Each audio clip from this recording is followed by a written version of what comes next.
mga kwento ng pag-ibig, kwento ng buhay, at kwento ng pag-asa. Hatid sa inyo ng Moment of Romance.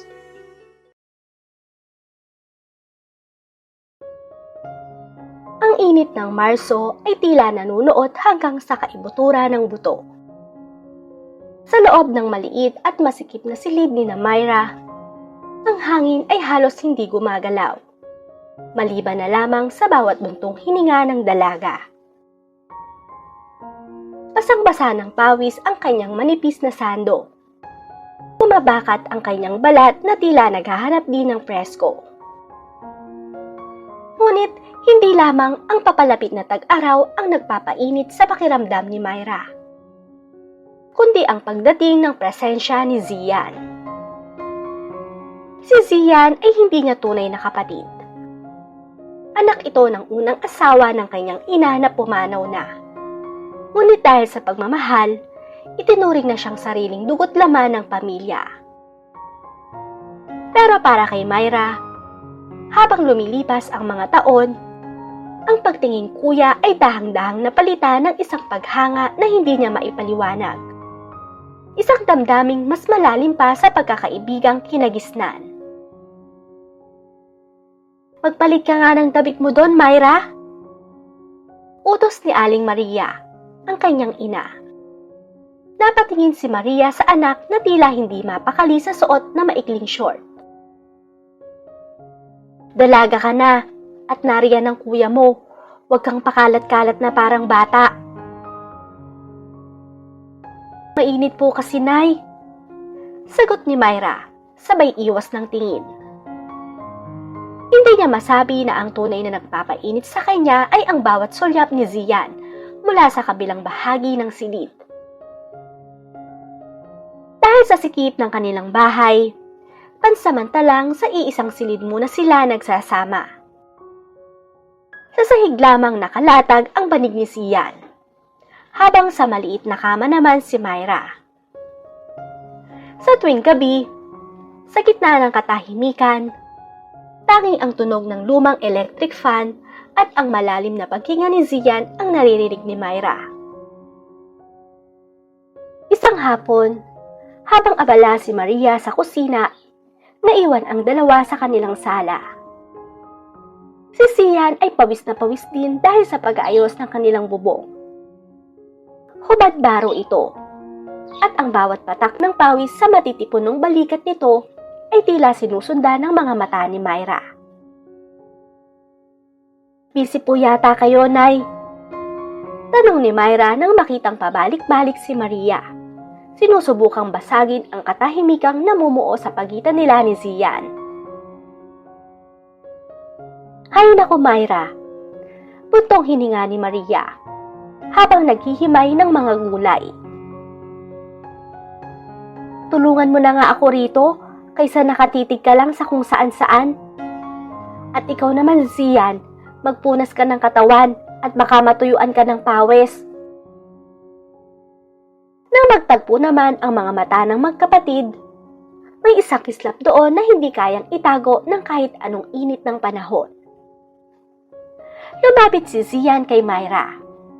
Kinuha ang bimpo sa balikat nito at bumulong ng sapat lang para sa dalaga. "Salamat, Myra.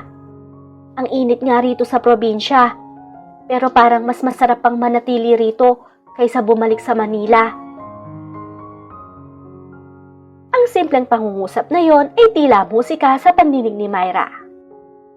Isang kumpirmasyon na marahil hindi lang siya ang nakadama ng kakaibang pintig sa gitna ng masikip at nagbabagang sala na yon. Hanggang sa isang araw ay hindi na nakaligtas sa mga mata ni Aling Maria ang bawat nakaw na tingin at ang kakaibang katahimikan sa pagitan ni Myra at Zian.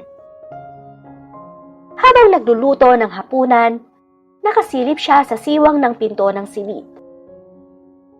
Nakita niya ang anak na si Myra. Tila tulala habang hawak ang isang tupi ng damit ni Zian. Dahan-dahan itong inilalapit sa kanyang mukha para langhapin ang pamilyar na amoy ng binata. "Myra, Malakas na tawag ni Maria. Napatalon sa gulat si Myra at mabilis na binitawan ang damit. Bakit po, Nay? Kanina pa kita tinatawag. Mag-igib ka na nga ng tubig sa banyo at nang makaligo na ang kuya mo. Pagod yan galing sa biyahe. Wika ni Maria habang matalim ang titig sa mga mata ng anak. May kakaibang kaba sa dibdib ng ina. Isang kutob na ayaw niyang bigyan ng pangalan. Nang makalabas si Myra, naiwan si Maria at Zian sa loob. Seryosong hinarap ni Maria ang binata na nooy nag-aayos ng kanyang gamit. Zian, anak, panimula ni Maria. Malaki na si Myra, dalaga na siya. Hindi na siya ang batang sinusundan-sundan mo sa bukid noon. Napansin mo ba? Natigilan si Zian. Ipinaling niya ang tingin sa labas ng bintana, kung saan tanaw niya si Myra sa may poso. Opo, Nay. Napansin ko nga po na dalagang-dalaga na siya. Mabuting bata si Myra at alam kong alam mo yan. Pero bilang ina, natatakot ako sa init ng panahon ngayon, Zian. Masyadong mainit.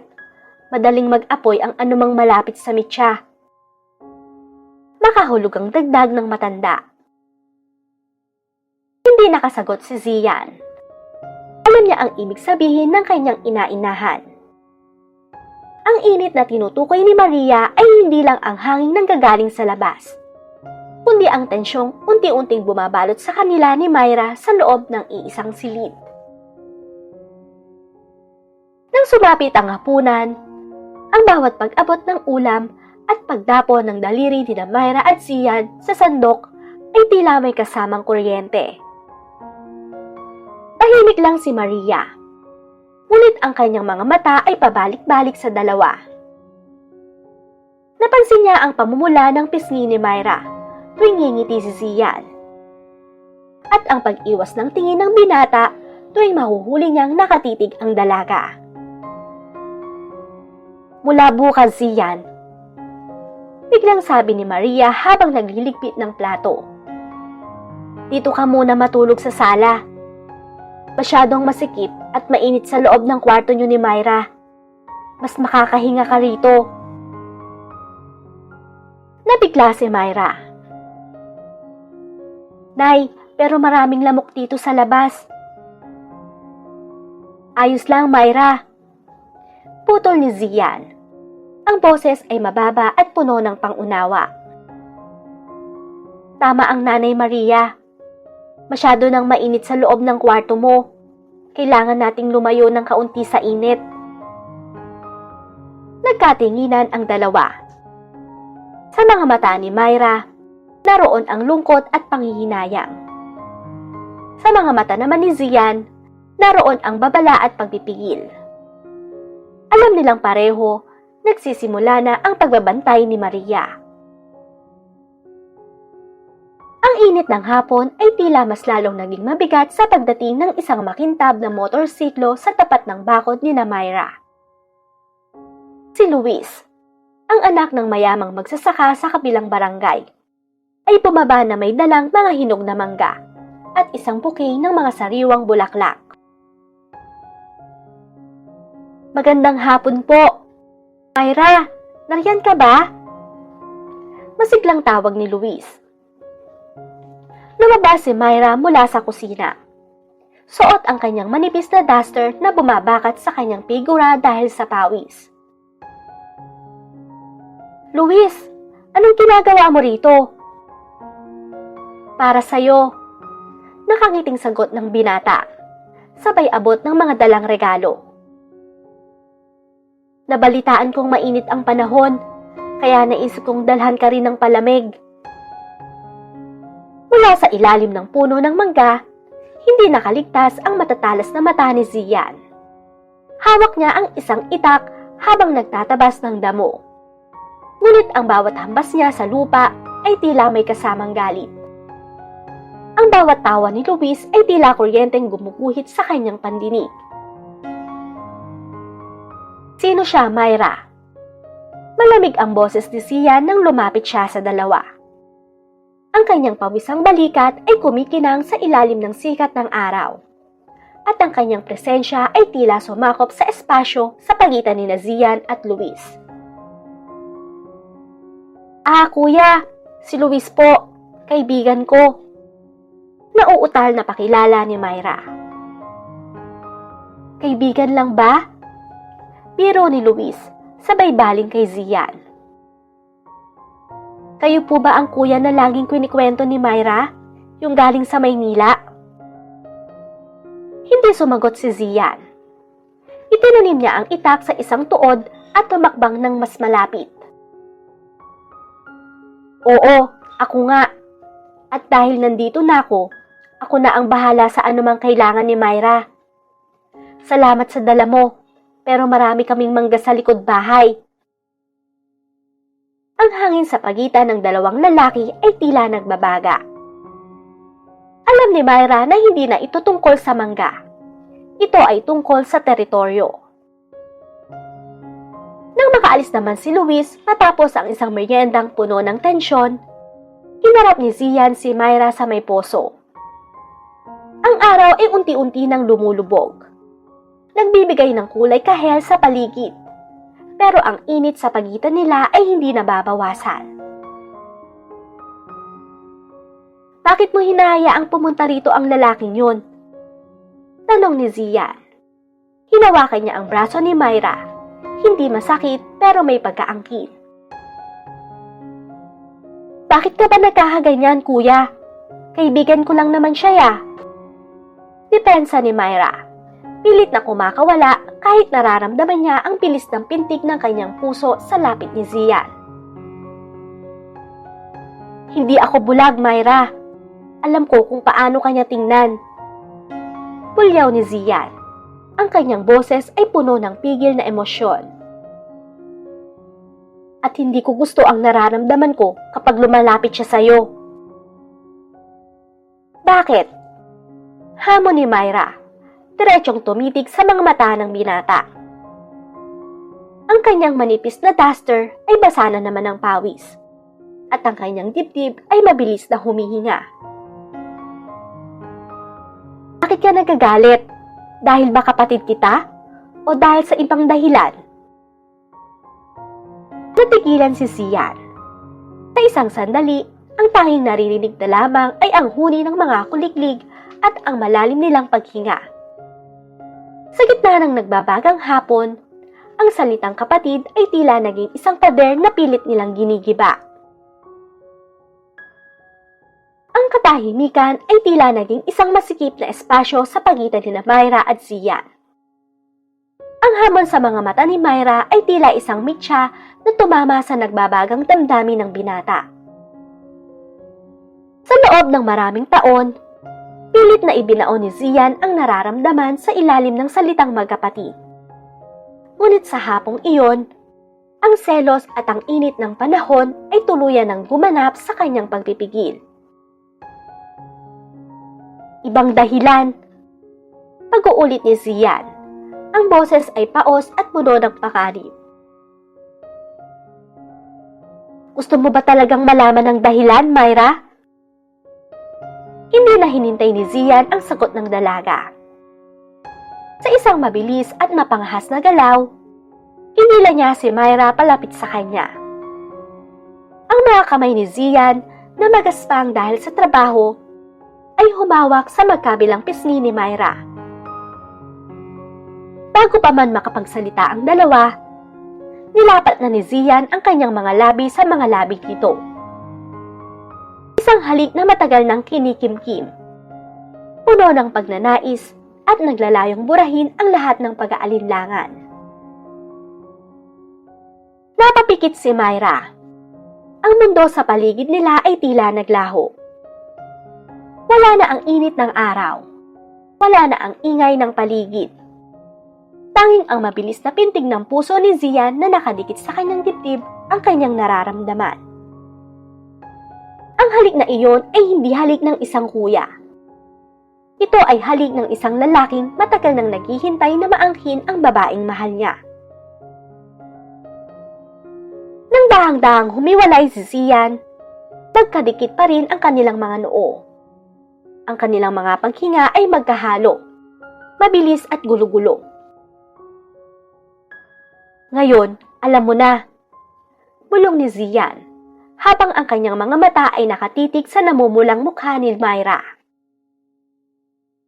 Hindi kita kapatid, Myra, at hindi ko kakayanin na makita kang kasama ng ibang lalaki. Nanlambot ang mga tuhod ni Myra. Kuya, Zian, wag mo na akong tawagin kuya kapag tayo lang dalawa. Pagpupumilit ni Zian, sabay haplos sa basang buhok ng dalaga.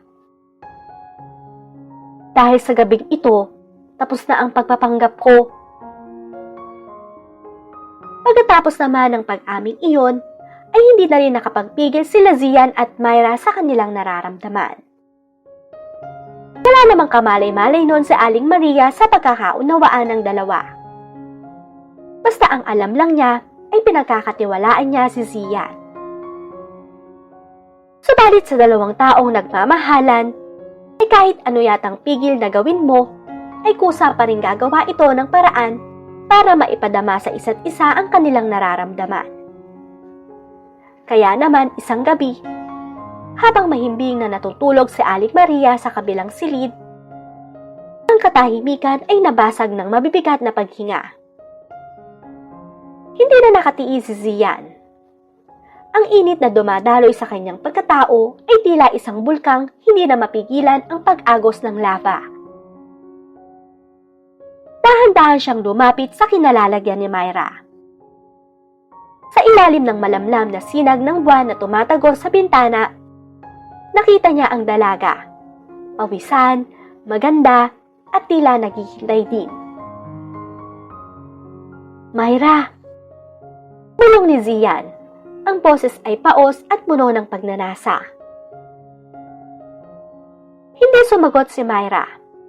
Ngunit ang pagkapit niya sa braso ni Zian ay sapat na pahintulot. Sa pagkakataong iyon, ang lahat ng dapat at hindi dapat ay naglaho. Wala nang halaga ang tiwala ni Aling Maria. Ang tanging mahalaga ay ang init na nagbubuklod sa kanila. Sa loob ng masikip na silid na yon, tuluyan ng sumabog ang damdaming matagal nilang ikinulong. Ang bawat haplos ni Zian ay pagpapadama ng lahat ng init na nagmumula sa kanyang puso at pagkatao. Si Myra naman, sa kanyang pagsuko ay ibinigay ang lahat. Ang kanyang takot, ang kanyang pag-aalinlangan at ang kanyang buong sarili. Naganap ang hindi maiiwasan. Sa gitna ng dilim, sa ilalim ng iisang bubong kung saan sila pinalaki, nabuo ang isang pagkakaunawaang higit pa sa salita. Ito ay isang pag-ibig na kahit anong pigil ang gawin ay kusa pa rin sa sabog. Dahil ang dalawang taong nagmamahalan ay parang apoy at dayami. Isang dampilang, liliyab at liliyab.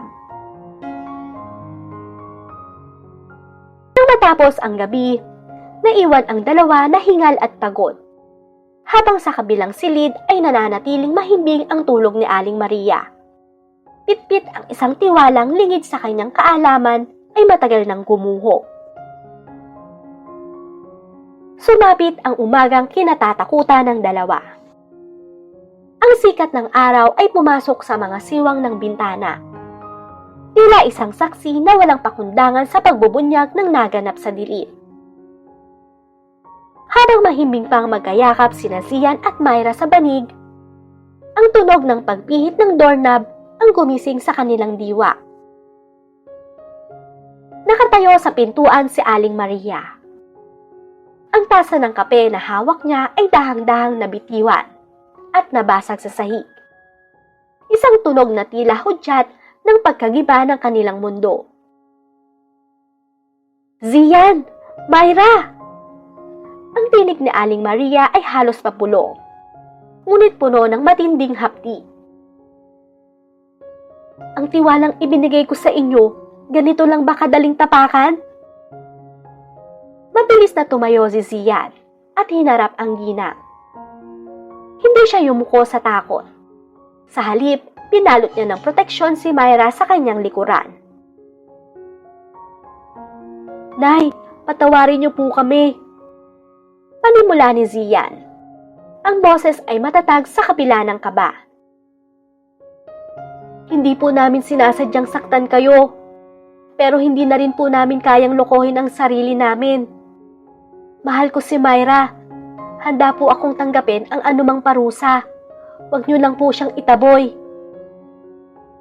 Umiiyak na lumapit si Myra at lumuhod sa paraan ng kanyang ina. Nay, patawad po. Alam naming mali sa paningin niyo, pero dito lang po kami naging masaya.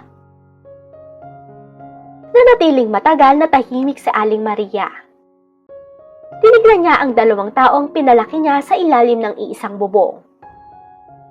Nakita niya ang determinasyon sa mga mata ni Zian at ang pagsuko sa mga mata ni Myra. Sa huli, isang malalim na buntong hininga ang kumawala sa kanyang dibdib. Hindi ko kayo mapapatawad agad-agad. Wika ni Aling Maria habang pinupunasan ang kanyang mga luha. Binigyan ko kayo ng tahanan, pero gumawa kayo ng sarili niyong mundo sa likod ko. Ngunit alam ko ring ang puso, kapag tumibok, ay walang kinikilalang batas. Ang desisyon ni Aling Maria ay naging pinal. Pinapili niya si Zian, ang umalis at patunayan ang kanyang pag-ibig sa malayo, o ang manatili ngunit kailangang harapin ang kahihiyan sa harap ng kanilang mga kapitbahay bilang magkasintahan. Pinili ni Zian ang mas mahirap na landas. Nagpasya silang magsama ni Myra at bumuo ng sariling buhay sa ibang bayan upang hindi na madagdagan ang sakit na nararamdaman ni Aling Maria. Sa huling pagkakataon, bago sila lumisan, lumingon si Myra sa kanilang maliit na silid. Ang saksi ng kanilang init, pagnanasa at ang pagsabog ng damdaming hindi na kailanman muling makukulong. Ang init ng Marso ay lumipas din at hinalinhan ng ulan. Tulad ng panahon, ang kanilang kwento ay natapos sa isang masakit ngunit mapagpalayang katotohanan na ang pag-ibig, gaano man ito itago o pigilin, ay laging makakahanap ng paraan upang sumiklab, kahit pa ang maging kabayaran ay ang pag-iwan sa lahat ng kinalakihan.